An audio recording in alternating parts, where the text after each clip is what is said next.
unhealthy lifestyle behaviors associated with increased risk of premature death include things like smoking and excessive drinking and not eating enough greens.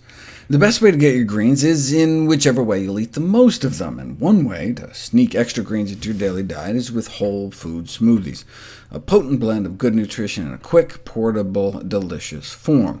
The Mayo Clinic offers this as a basic green smoothie recipe, combining the healthiest of fruits, berries, with the healthiest of vegetables, dark green leafies. 2 ounces of baby spinach is about a cup and a half. Curly parsley is another mild beginner green to start with. Surprisingly, the sweetness of the fruit masks the bitterness of the greens, such that the pickiest of children love them, along with any adults who would otherwise not be consuming dark green leafy vegetables for breakfast.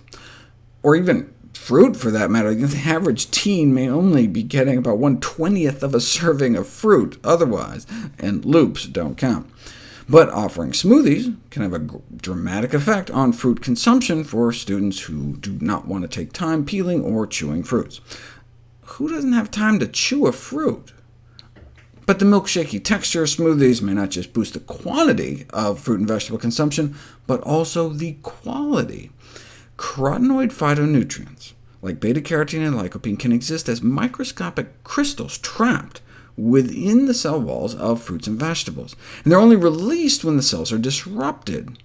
That's why we need to chew really well. Mastication is doctor speak for chewing.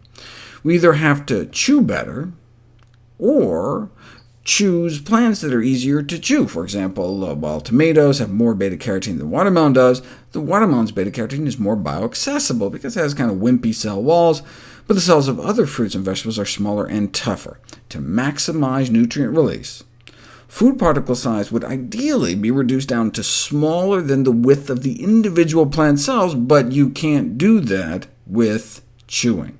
Most vegetable particles end up greater than 2 millimeters when you chew them, which corresponds to way up here. Whereas if we broke open all the cells, we could release much more nutrition.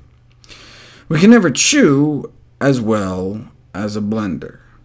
The particle size distribution from chewing is about what you'd get blending in a food processor for about 5 seconds, or one of those high-speed blenders for maybe half a second. 40 seconds in a blender, and you can break spinach down to a subcellular level. Why does that matter? Well, take folate, for example, the B vitamin in greens, especially important for women of childbearing age. Feed people a cup of spinach a day for 3 weeks, and their folate goes up compared to control. But even just chop it up finely with a knife first before chewing it, and you end up with more than twice as much ending up in your bloodstream. And the same absorption-boosting effect with lutein, the green's nutrient so important for our eyesight. It's not what you eat, it's what you absorb.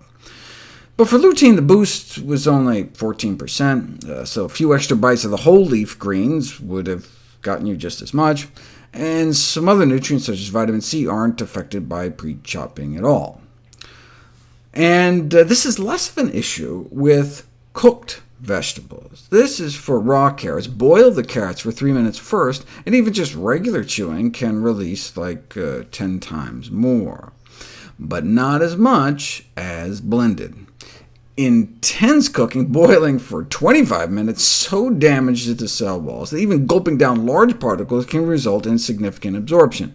But even then, blending may double carotenoid availability, explaining why we may be able to absorb 3 times the alpha and beta-carotene from pureed cooked carrots compared to mashed cooked carrots. So, blending vegetables, raw or cooked, into soup, sauces, and smoothies can maximize nutrient absorption. You went to the store and bought it, or toiled in your garden to grow it, you might as well take full advantage of it. Might there be a downside to enhanced absorption, though? We'll find out next.